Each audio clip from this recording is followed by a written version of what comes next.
Hello students, welcome back to the business law group class. We are dealing with banking law, and one more part of the banking law is the Negotiable Instrument Act 1881. So we are going to deal with NI Act. So as far as syllabus is concerned, the synopsis are concerned, we are going to deal with characteristics of negotiable instruments, which includes promissory notes, bill of exchange, check. And we are going to also see what do you mean by negotiable, which is mentioned in section 46 to 60, rule of evidence, section 118 to 122, crossing of checks and dishonor of checks. Let us start then. Negotiable Instrument Act 1881. Negotiable means transferable from one person to another. Instrument means any written document by which right is created in favor of someone. Therefore, negotiable instrument is a document by which right is vested in a person which can be transferred to another in accordance with the Negotiable Instrument Act 1881. Let us come to the definition of negotiable instruments. Instrument.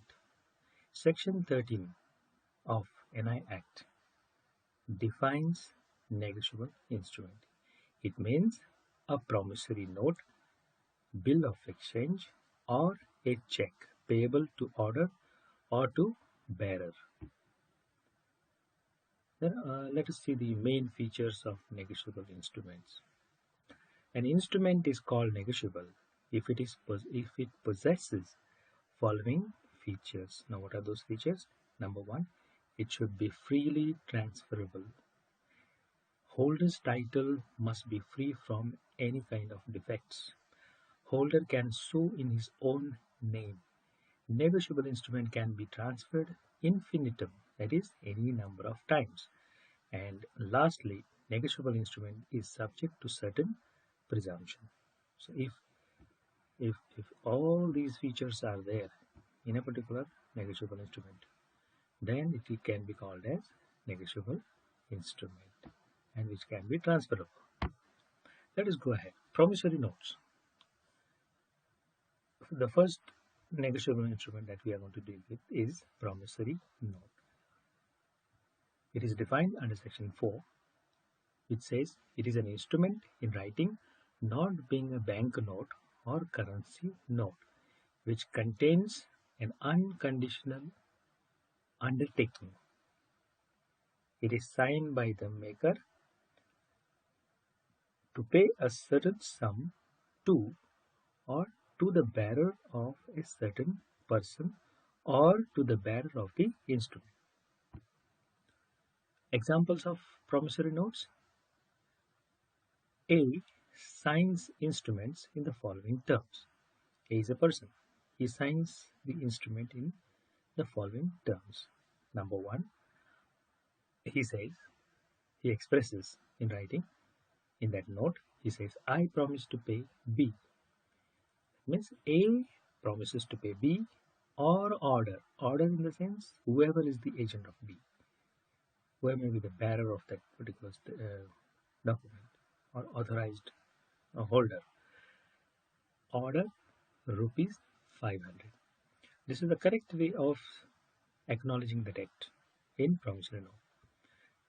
Second example is, I acknowledge myself to be indebted to B in rupees 1000 to be paid on demand for value received. This is another way of writing the same thing, but we are not supposed to write like this. For example, but following are not promissory notes. If I write, Mr. B, I owe you, that means I owe you rupees 1000. This is vague. This is not the way of writing. Next bad example is, if someone says, A, I am liable to pay you rupees 500. This is also wrong way of writing. Next is, I promise to pay B rupees 500 and all other sums which shall be due to him. Now this is vague. It is not clear how much he owes it.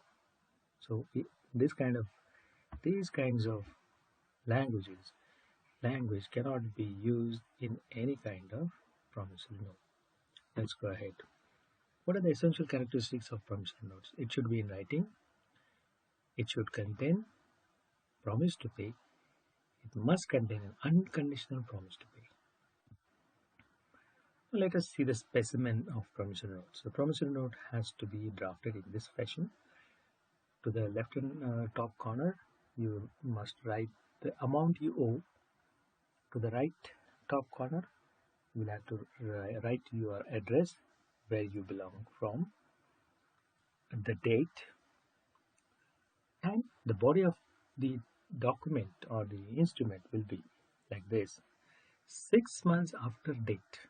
That means 6 months after this date, I promise to pay X. X is the person to whom you owe. Or order the sum of rupees 10,000 only for value received. And you put the address of the person to whom you are promising to Mr. X, and you need to sign on a particular stamp.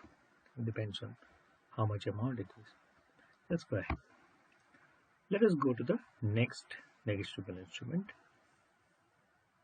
that is Bill of Exchange, BOE. Section 5 of the Instrument Act defines BOE as: it is an instrument in writing containing an unconditional order signed by the maker directing a certain person to pay a certain sum only to or to the order of a certain person or to the bearer of the instrument. What are the essential characteristics of Bill of Exchange? It must be in writing. It must contain an order to pay and not promise, request. Order must be unconditional. There must be 3 parts in that instrument. First is the drawer, then drawee, and payee. Parties must be certain. That means exact parties must be, the names of the parties must be mentioned in that particular instrument. Then it must be signed by the drawer. The sum payable must be certain, not vague. Order must be to pay money and money only. It must be duly stamped and signed. Number, date and place are not essential in case of Bill of Exchange. Here is the specimen of Bill of Exchange. Again, you write an amount which you do. This is your address. Then in the body text, you can write like this: 6 months after the date, pay. Now here you can see the difference between the negotiable instrument called promissory note and Bill of Exchange. Here you are directing some third person to pay. You're directing to pay. You're ordering to pay. You're not promising or requesting. So it says 6 months after date, pay to X, or order the sum of rupees 10,000 only for value received. You write an address to whom you are promising, with whom or by whom the document has been signed or created, for whom it is created.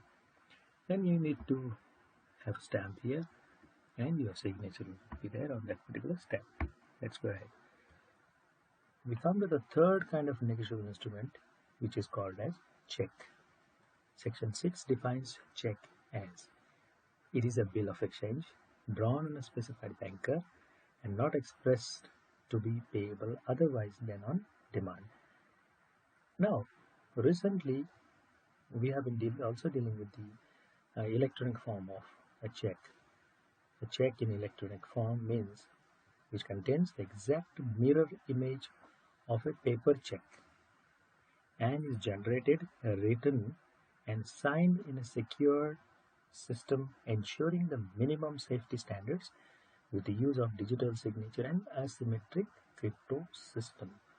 which is provided by the Information Technology Act 2000. Features of a check. What are the main features? It is a bill of exchange with two added features. Which are those? Always drawn on a specified banker and it is always payable on demand. Now this is not part of a bill of exchange. These two things are specially made for the check. A check must be in writing, containing an unconditional order to pay, drawn on a specified banker for a certain sum of money. The payee must be a definite person. Amount must be written both in figures and words, and it must be dated. Date is very important if for the purpose of filing a case against a person whose checks are bounced, okay, or dishonored. Let us go ahead. Now, there are certain special rules of evidence, presumptions, which are mentioned under sections 118 to 119. Which are those presumptions as to negotiable instruments? First is as to the consideration. Section 118A says, every negotiable instrument is deemed to have been made, drawn, accepted, endorsed, negotiated, or transferred for consideration and not free of cost. As to date, section 118B says, date on which it is made or drawn, that will be presumed by the court as the date. As to acceptance, 118C, accepted within reasonable time. As to transfer, 118D says, every transfer is made before the expiry of its maturity. As to the order of endorsement, section 118E, endorsements in order in which they appear.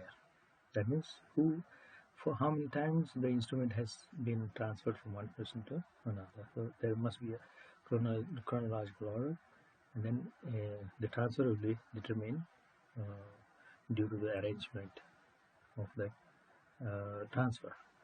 As to the order of endorsement, same thing, endorsement in order in which they appear. As to stamp, 118F, in case of lost, it was duly stamped and the stamp was cancelled. Okay.